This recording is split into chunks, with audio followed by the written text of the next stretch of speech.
මෙතන මොකද්ද වෙන්නේ කියලා හිතන්න පුළුවන්ද? මේ වෙන්නේ ඇත්තට මම තමයි ওই කායක ඉන්නේ. මම සාමාන්‍යයෙන් ඔය රේල් පාරවල් හරහා පාරක් තියේදී වාහන පාරක් තියේදී ටිකක් බලලා තමයි යන්නේ. මම මේ ළඟදී මේ කළුතර පැත්තේ ආවා. ඒතර මම මේ රේල්වේ ක්‍රොසින් එකක් හරහා ගියා ඔය බීච් එක පැත්තට.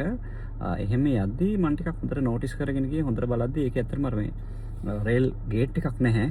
නිකම්ම යන්න තියෙන්නේ. එතකොට අපි අවධානය යන්න ඕන. සාමාන්‍යයෙන් අවධානය යන්න ඕන කියන එක මම කලින් දැනගෙන හිටියා. දැන් මම මේ ගැන වීඩියෝ කලිනුත් කියලා තියෙනවා මොන ගේට්ටුව තිබ්බත් දෙපැත්ත බලලා දාන්න කියලා රේල් පාරකින්. ඉතින් දැන් මේකත් මේ අර ඩුවෙල් ලේන් දෙකක් තියෙනවා. ට්‍රැක්ස් දෙකකින් යන්නේ.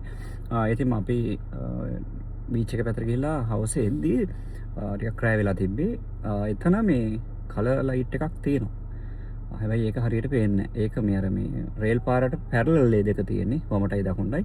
නමුත් අර ලම්බක පැත්ත පාරට එකක් නැහැ. ඒ වගේම මට නම් සද්දයක් ඇහුනෙත් නැහැ ට්‍රේන් එකක් එනවා කියලා. ඒ වගේම මේකේ රේල් මම හිතන්නේ එතන මේ ට්‍රක් එකේ එක්කෙනෙක් ඉන්නවා ගේට් එකේ. නමුත් එයා ඉන්නේ එහා පැත්තේ. එයා එහා පැත්තේ ඉඳලා මේ එන්න එපා කියලා අතින් තමයි කියන්නේ. ඉතින් ඒක මේ කමනේ කළුවර වෙලාවට කාටවත් පේන්නේ නැහැ.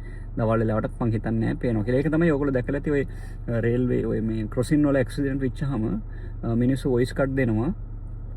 අපි කියද්දි අපි එපා කියද්දි දැම්මා කියලා. ඒක මට නම් හිතෙන්නේ මට ඒක එක්ස්පීරියන්ස් කරන්න ඇතුලේ ඉඳලා හම්බෙච්ච හින්දා මං හිතන්නේ ඒක වැරදි. මොකද ඇත්තටම මේ කවුරු හරි එපා කිව්වොත් දාන්නේ නැහැ. ඉතින් එපා කියනවා නෙමෙයි අර එළියේ ඉඳලානේ එපා කියන්නේ. ඒක මේ ඇතුලේ ඉන්න ඩ්‍රයිවර්ට එහෙම නැත්නම් මිනිස්සුන්ට මේ කමියුනිකේට් වෙන්නේ නැහැ. ඒ තප්පර දෙක තුනෙන් වෙන්නේ. ওই සිද්ධියේදී මං හරියටම ওই හරිය නවත්තගෙන මට පොඩි සැකයක් තිබුණා. දැන් මේකේ මම කලින් එද්දිත් ඔතන ගේට්ටුව නැහැ කියන එක අදහසෙන් හිටපු හින්දා මගේ අනික් කට්ටියටත් කිව්වා මේ දෙපැත්ත වමයි දකුණයි බලන්න මේ සමහර විට ට්‍රේන් එකක් එන්න ඉඩ තියෙනවා කියලා. කළා මාත් ඔහොම බැලුවා.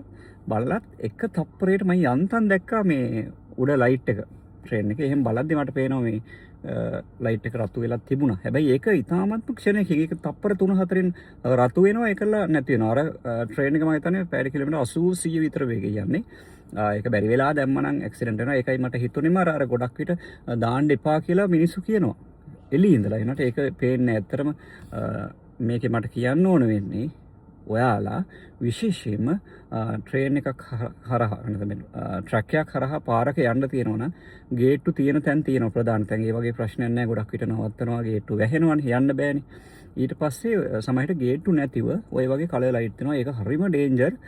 ඕක හරියට මේ කමියුනිකේට් වෙන්නේ අර යන වේගෙම යන සමහරට වෙන සිහියක එහෙම ගියොත් අනිවාර්යයෙන්ම මැදට යනවාම තමයි ඒ තප්පර තුනේදී ඇක්සිඩන්ට් එක වෙනවාමයි. ඒ හින්දා මතක තියාගන්න මතක ඇති ගැරන්ඩියල් ඇක්සිඩන්ට් එකක් වුණා. ඊට පස්සේ